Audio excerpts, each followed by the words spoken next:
Well, here's part 2 of topography and fuels. As we move on into fuels, we'll see that, yes, weather's number 1, topography's number 2, but to say the fuel is number 3 is an exaggeration that's probably not warranted. Fuels and topography work together, and you find that the fuels, where they grow, has a lot to do with the topography, where they flourish, where they are rapidly exposed to death. They're interrelated. So let's just jump right in, and I promise you this one will be shorter. He said that before, huh? Fuel characteristics. Excuse me, I took a drink. Fuel characteristics determine the potential fire intensity. Okay, we're very much seeing this in Southern California right now.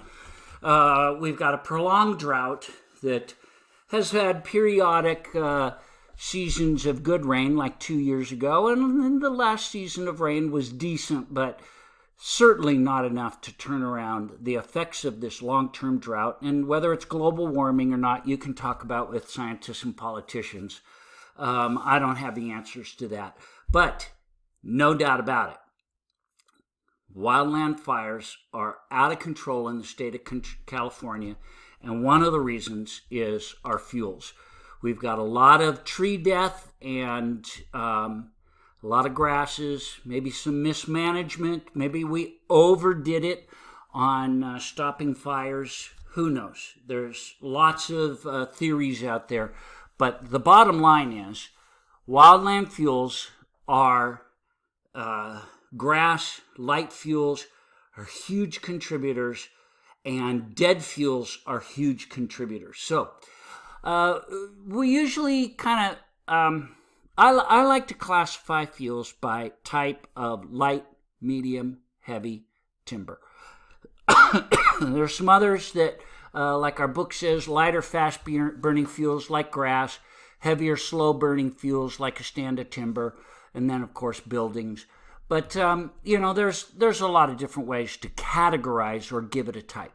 Of course, light fuels are dry grasses, dead leaves, free needles, brush, small trees. I would put small trees in the medium category, but light fuels are they are the top spreader of fire.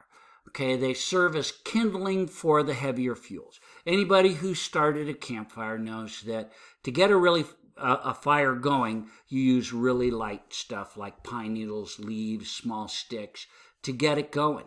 And but they burn very fast and not as hot as the heavy fuels, but hot enough to burn you. So most of our fires start in lighter grass, especially here in Southern California. And because they ignite easily and they burn intensely, we often refer to them as fine fuels or flashy fuels. While fires in light fuels are usually easier to suppress, don't underestimate them because the fire can move extremely fast. To give you an example, going back to our topography and then light fuels, there's a fire that started here in Santa Clarita near the old Saga Speedway, and it rapidly was burning uphill. Most of the engines went to the base of the fire and were there in the parking lot by the Speedway. They're having to be really careful because the train lines go through there. They contacted, I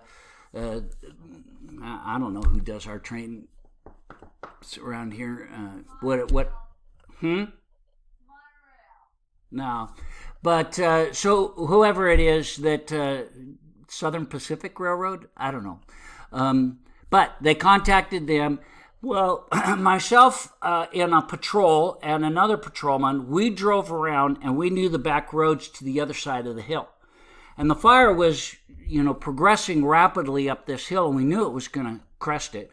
So we went to where the fire was going and got there right as the fire started backing down in light fuels.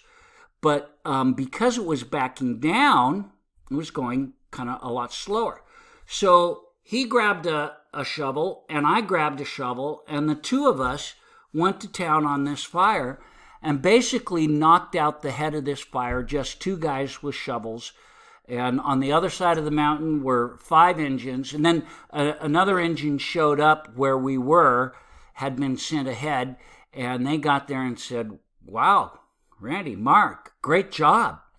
We'll wrap this up for you. And, it was fast and furious work, but because the fire was backing down in light fuels, it was a little bit easier to suppress. But if you were above that same hillside and the fire was burning up, you could be in deep trouble because it burns very rapidly uphill. So they ignite easily, they move fast, they burn with great intensity, and a high percentage of fire fatalities are just in light fuels. So do not underestimate them. Medium fuels, our author of our book was a Northern California firefighter. And here in Southern California, we have a lot of medium fuels, what we call chaparral. And they don't have as much of that up there as we do down here. So medium fuels are, 4 to 6 feet in height, 3 to 6 feet. Brush, chamise, chaparral of many different kinds. The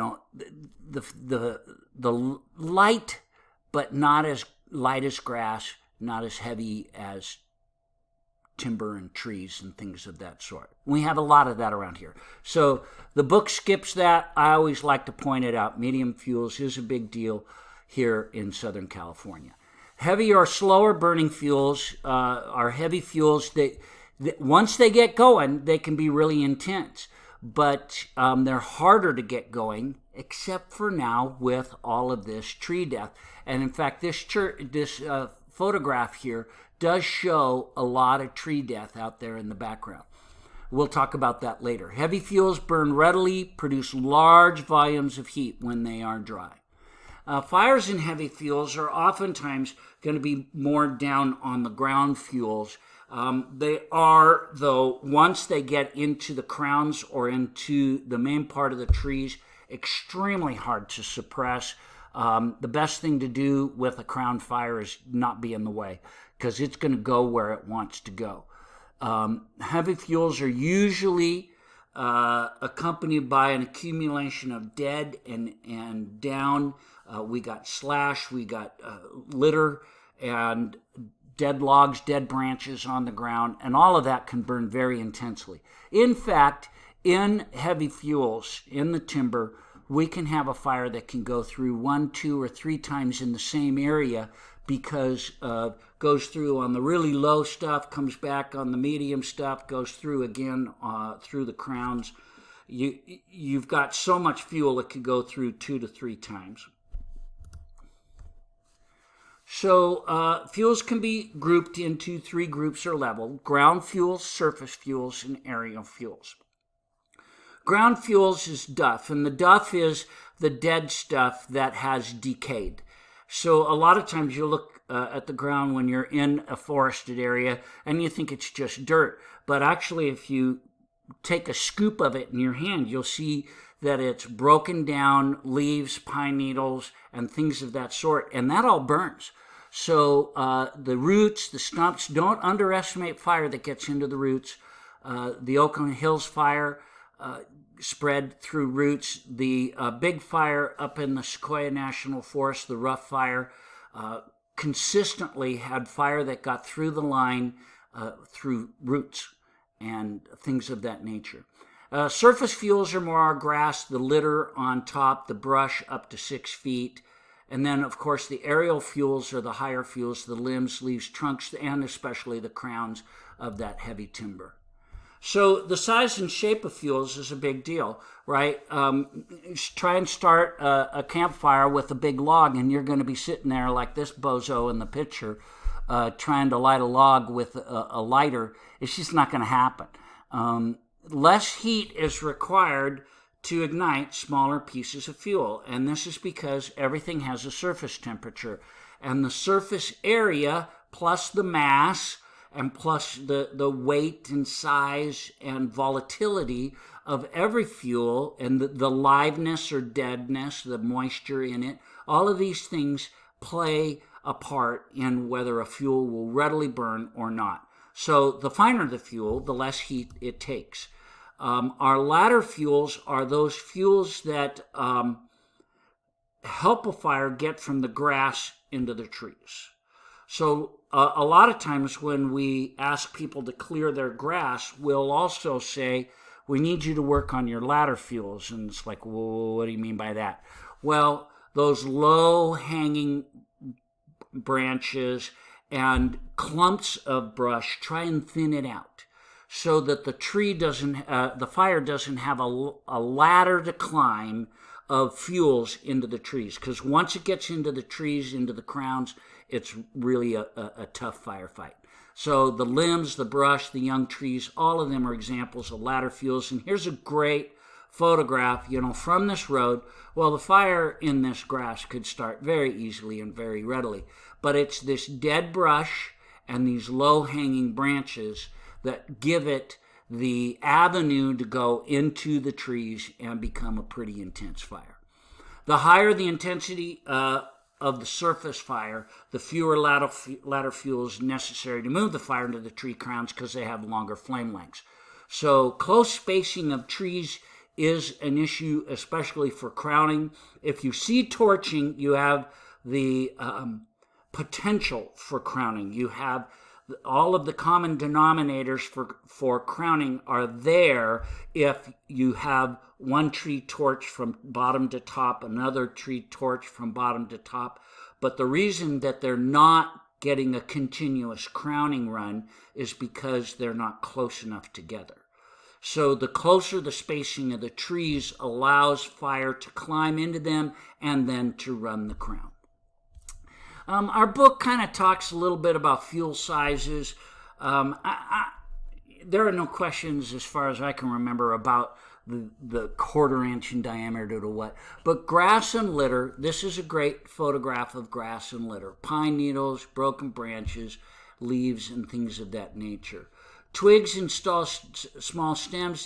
This is a great place to start a fire, right? You take a bunch of that, you put it on the campfire, and then you put some of these babies on top of it, some small twigs and small stems, and that's going to be a great way to get a campfire going.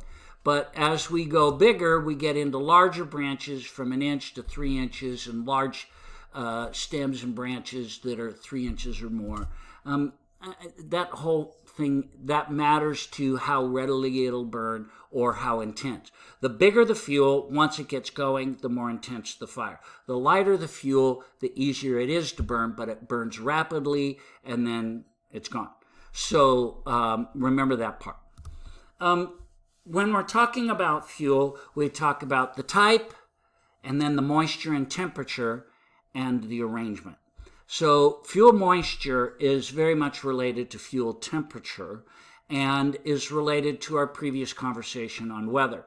The sun comes out, it beats down on the fuels, and as it beats on the fuels give off moisture, and the fuels absorb the heat. So the amount of moisture in the fuels is going to affect how easily they will ignite and how intensely they will burn. The more dead, the more easily it burns. If you want to start a campfire, you don't grab a bunch of green stuff. You grab the dead stuff, right? So there are 2 types of fuel moisture measurements that the guys from the forestry department will do. And they do dead fuel moisture and live fuel moisture. So the factors that influence that fuel moisture, as I started to say earlier, time of day, how much cloud cover, or whether it's in the shade, or whether it's in the sun.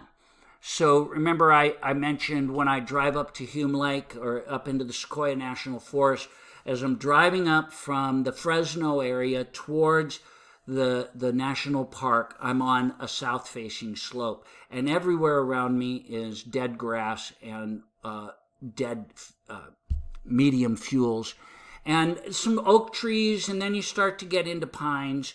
But most of the stuff near the ground is dead, really dry. You get to the point where you go through Grant Grove, and you come out on the other side of Grant Grove, and now you're on the north face. And this area is shaded and has a lot of trees, so there's a lot of canopy. And on the ground is mostly ferns, and really green and fresher, a lot more beautiful. And so that north aspect versus the south aspect and the amount of canopy affects the fuels that are on the ground.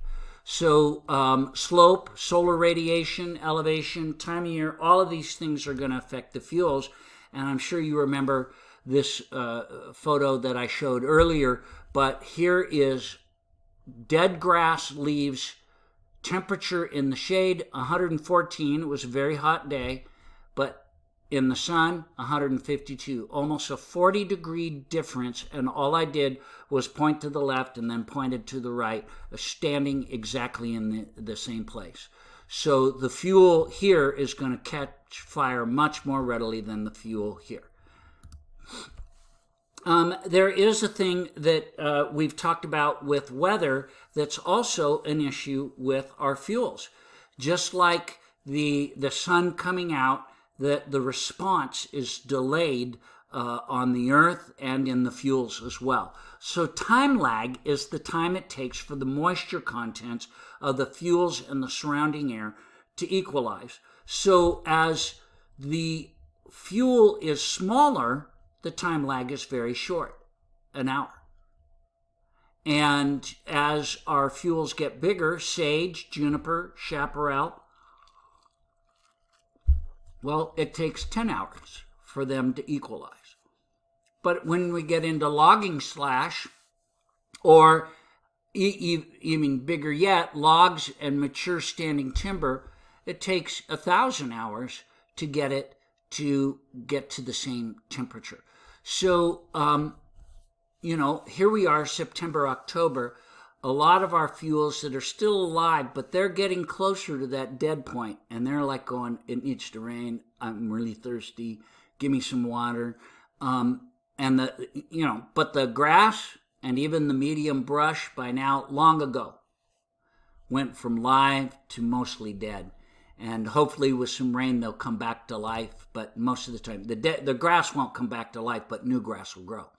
So, we got to consider that time lag that as the day wears on, our fuels have been affected by not only the air temperature, but the solar radiation.